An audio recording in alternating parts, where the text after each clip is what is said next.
Hello guys, welcome back po. Samahan niyo ako na pakinggan at tara na umpisahan natin ang kamakailan lang na kaganapan kay Medeth. Alam naman natin yan, hindi na bago sa ating mga ka-vibes ang harsh comments sa live ng ibang tao, lalo na kapag hindi mo bet yung mismong bida, ang nakakatawa, at medyo ironic, pa dyan, kahit ayaw mo sa isang tao, updated ka pa rin sa lahat ng galaw niya, nasa live ka, nanunood ka, nakikisawsaw ka, relate. Ganyan na ganyan ang nangyari sa live ni Medeth, naka-live siya habang nakatampisaw sa ilog na malapit sa kanila.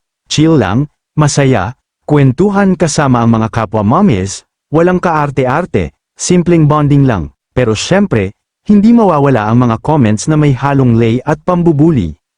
May isang nag-comment pa tungkol sa pimple daw ni Medeth, instead na ma-offend, cool lang ang sagot niya, heal na to, huwag kayong mag-alala, bumili na ako ng skincare. Sinabayan pa ng biro, parang sinasabi niya na hindi siya affected, kaya chill lang lahat.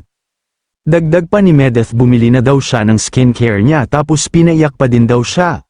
Pero biglang bawi rin, sabi pa, swerte naman daw ng guy, kasi iiyak siya. At syempre, sinagot ulit yun ni Medeth na hindi naman siya iiyak, halatang sanay na siya sa ganitong klaseng comments.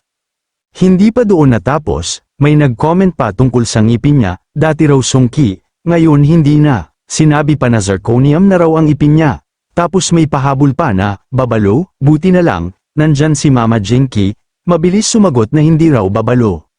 Dito na pumasok ang paliwanag ni Medeth tungkol sa sarili niya. Sabi niya pa nga, ang liit kaya ng mukha ko. Isang dangkal lang sa kamay ko, yung salitang, babalo, kasi, matagal nang ginagamit ng mga basher bilang pangbuli sa itsura niya, lalo na sa facial features niya.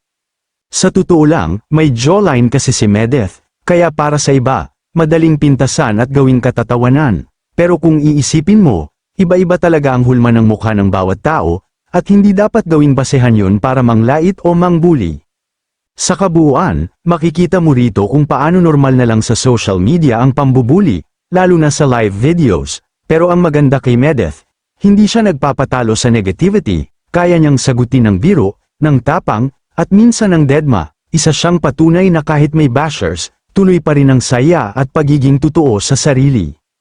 At sa mga nanunood lang dyan na panay puna pero laging present sa live, baka fan ka na rin, ayaw mo lang aminin, hanggang sa muli po nating vlog mga ka-vibes, salamat po sa inyong lahat.